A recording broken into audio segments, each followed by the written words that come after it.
Hello friends, आप देख रहे हैं आपका चैनल शेयर बाजार विद आयुष। और दोस्तों, बात करेंगे इस वीडियो में एंजल वन और वारी रिन्यूएबल टेक, राइट। इन दोनों कंपनीज के आज चौथी तिमाही के जो नतीजे हैं वो निकल कर आए। तो नतीजे किस प्रकार के हैं उसको दोस्तों इस वीडियो में हम डिटेल में समझेंगे, जानेंगे नंबर्स किस प्रकार के हैं, रिएक्शन कल किस तरीके का देखने को मिल सकता है, क्या पॉजिटिव रिएक्शन की एक्सपेक्टेशन रखें या फिर नेगेटिव। तो इसके बारे में इस वीडियो में डिटेल में समझेंगे। तो वीडियो को आप लोग देखिएगा दोस्तों पूरा। लेकिन उससे पहले अभी तक अगर आपने चैनल को सब्सक्राइब नहीं किया और पहली बार चैनल को विजिट किया है तो ज़रूर सबसे पहले आप लोग चैनल को सब्सक्राइब कर लीजिएगा।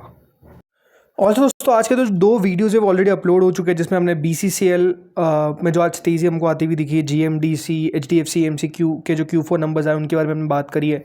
इसके अलावा विप्रो के भी याद रखिएगा, आज के दिन नंबर्स आपको आते हुए देखने को मिले हैं, तो उसके बारे में भी हमने बात करी है। याद रखिएगा कंपनी के द्वारा बायबैक, राइट, उसका भी अनाउंसमेंट किया गया है, तो बायबैक के बारे में भी हमने बात करी है। तो आप लोग वीडियो है वो जाकर चेकआउट कर सकते हैं।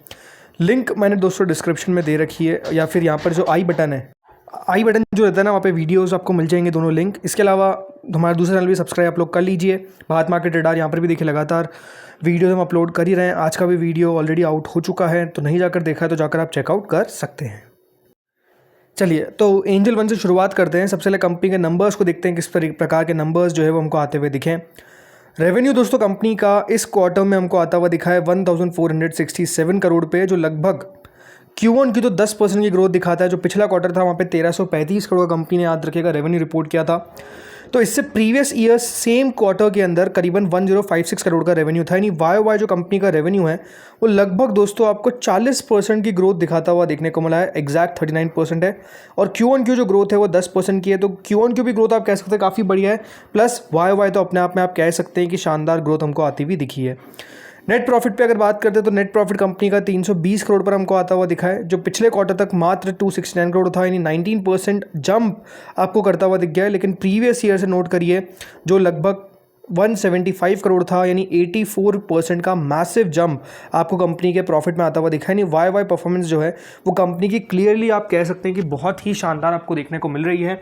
नंबर्स बहुत ही आपको अच्छे आते हुए देखने को मिल रहे हैं, इसमें कोई डाउट नहीं है। ठीक है। इसके अलावा EBITDA की अगर बात करते हैं तो EBITDA कंपनी का दोस्तों लगभग 473 करोड़ पर हमको आता हुआ देखने को मिला है। लगभग 17% का जंप यहाँ पे आपको दिखता है Q1 की, और 75% के आसपास का YOY जंप नज़र आता है। इसके अलावा जो EBITDA मार्जिन है वो कंपनी का 41.7% पर हमको आता हुआ देखने को मिला है। जो कंपनी का EBITDA दोस्तों पिछले साल तक करीबन 32% रहता था, अब 41.7% हो चुका है। एंड वहीं जो प्रीवियस क्वार्टर में कंपनी का EBITDA था वो लगभग 40% का था। तो ये भी आप समझ सकते हैं कि आपको काफ़ी बढ़िया तरीके से ग्रो होता हुआ दिखा है, इसमें कोई डाउट नहीं है। तो नंबर जैसे मैंने कहा काफ़ी हमको पॉजिटिव साइड पर आते हुए देखने को मिले एंजल वन के। इसके अलावा अगर नंबर में और मैट्रिक्स की बात करता हूँ तो देखिए, ऑपरेशंस में कंपनी ने साफ साफ बताया कि जो इनकी ऑर्डर वॉल्यूम है वो लगभग $431 मिलियन तक आपको बढ़ती हुई देखने को, मतलब $431 मिलियन पर आती हुई दिखी है इन Q4, जो लगभग 13% के आसपास का ग्रोथ होता है Q1 की, और 31.6% का सालाना तौर पर आपको ग्रोथ देखने को मिलता है। क्लाइंट बेस कंपनी का 37.4 मिलियन पर हमको आता हुआ देखने को मिला है। टोटल क्लाइंट्स के अगर आप सालाना तौर पर इंक्रीज देखेंगे तो वो 20.5% के आसपास है। वेल्थ मैनेजमेंट जो डिवीजन है कंपनी का, यहाँ पर कंपनी की जो एसेट अंडर मैनेजमेंट है वो लगभग 100 बिलियन रुपीज़ के आसपास पहुँच चुका है, जो 22% के आसपास का इंक्रीज होता है। प्लस कंपनी के दोस्तों कैपिटल प्लान्स भी है। तो कंपनी ने कहा है कि लगभग कंपनी 1500 करोड़ का यहाँ पर फंड रेज करेगी via NCDs, non convertible debentures. और कंपनी ने अपनी जो प्रपोज्ड बोरोइंग लिमिट है इसको बढ़ा दिया है और ये कर दी है 20,000 करोड़। अब आप सोचेंगे ये सब क्यों किया, तो देखिए कंपनीज करती है ताकि जो उनको पैसों की नीड हो एंड कंपनी को अपना और एक्सपांशन करना हो, तो इसके लिए कंपनी ये सब चीज़ें करती है। इसके अलावा कंपनी एक स्ट्रैटेजिक मूव का भी अनाउंसमेंट किया है, जिसमें 150 करोड़ रुपए कंपनी, याद रखिएगा, इनके निवेश करती हुई नजर आएगी एंजल फिनकैप और एंजल वन वेल्थ के अंदर। तो यहाँ पर भी कंपनी निवेश करेगी। देखिए, एंजल वन की अगर हम ओवरऑल फंडामेंटल्स की बात करते हैं तो अब देखिए कंपनी का जो PE है वो भी आपको नीचे आता हुआ दिखेगा, अभी 34.6 के आसपास चल रहा है। लेकिन बात क्लियर है कि देखिए ग्रोथ तो आपको आती हुई नज़र आ रही है लगातार, मतलब वहाँ पर कंपनी ऐसा नहीं कि ग्रोथ नहीं दिखा रही, ग्रोथ लगातार आती हुई दिख रही है, जो याद रखिएगा बहुत इंपॉर्टेंट फैक्टर होता है। तो वो डेफिनेटली बहुत कंपनी शो कर रही है। थोड़ा बहुत सॉफ्टनेस दोस्तों आपको ज़रूर देखने को मिल रहा है कैश की वॉल्यूम्स के अंदर, ये हमको साफ देखने को मिला है कि जो क्लाइंट्स है वहाँ पर इस सेगमेंट में थोड़े से कम भी होते हुए देखने को मिला है। बट उसके पीछे का रीज़न क्लियर है, मार्केट्स में जो सॉफ्टनेस आपको आती हुई दिखी, जो गिरावट आती हुई दिखी, उसका इम्पैक्ट आता हुआ दिखा है। बाकी ये आप देख सकते हैं कि यहाँ पर भी कंपनी जिस तरीके से बढ़ती हुई देखने को मिली, बिकॉज ये बात ध्यान रखिए जो पिछले कुछ क्वार्टर कंपनी के रहे, राइट, वहाँ पर कंपनी ग्रो करी, लेकिन थोड़ी सी ग्रोथ आप कह सकते हैं कई जगह पे कम रह गई। जैसे कि सितंबर के क्वार्टर में 20% कंपनी का ओवरऑल रेवेन्यू फॉल करा, जून के क्वार्टर में कंपनी का रेवेन्यू 18% फॉल करा, लेकिन दिसंबर के क्वार्टर में 5% की ग्रोथ, और अब आप देखेंगे तो फिर आपको ग्रोथ देखने को मिल गई है कंपनी के रेवेन्यू के अंदर। तो ये अच्छी बात है कि देखिए फिर से कंपनी ऑन ट्रैक आती हुई देखने को मिल रही है। मार्केट्स ने ज़रूर अभी साथ नहीं दिया है उतना, अगर बाज़ार बढ़िया करेगा तो ये और बढ़िया आपको करता हुआ दिखेगा। इस प्रकार का आप बिल्कुल फैक्टर मान के चल सकते हैं। तो कल के दिन मेरे हिसाब से नंबर्स पे तेज़ी आनी चाहिए, गिरावट की संभावना कम दिखती है, बट अगेन कोई बाय सेल रिकमेंडेशन नहीं है। अब आते हैं दोस्तों वारी रिन्यूएबल पे, इसके भी नंबर्स कंपनी ने आज रिलीज़ कर दिए हैं। आज किस तरीके से नंबर्स आए हैं सबसे पहले इसको देख लेते हैं। सो कंपनी का दोस्तों रेवेन्यू जो है वो लगभग आपको 11 से 2 करोड़ पर आता हुआ देखने को मिला है, जो पिछले साल तक लगभग 476 करोड़ था, यानी 131% कंपनी का सिर्फ रेवेन्यू आपको बढ़ता हुआ दिखा है। वहीं जो कंपनी का प्रीवियस क्वार्टर में रेवेन्यू था वो 851 करोड़ था, तो यहाँ पर भी 29.5% की ग्रोथ देखने को मिली, यानी आप कह सकते हैं कि तगड़ी ग्रोथ है। एबिटा की अगर बात करते हैं तो एबिटा दोस्तों कंपनी का लगभग 206 करोड़ का था मतलब इस क्वार्टर में आता हुआ दिखा है, लेकिन इससे प्रीवियस ईयर में सिर्फ 126 करोड़ था, तो 63% कंपनी का एबिटा बढ़ता हुआ दिखा है।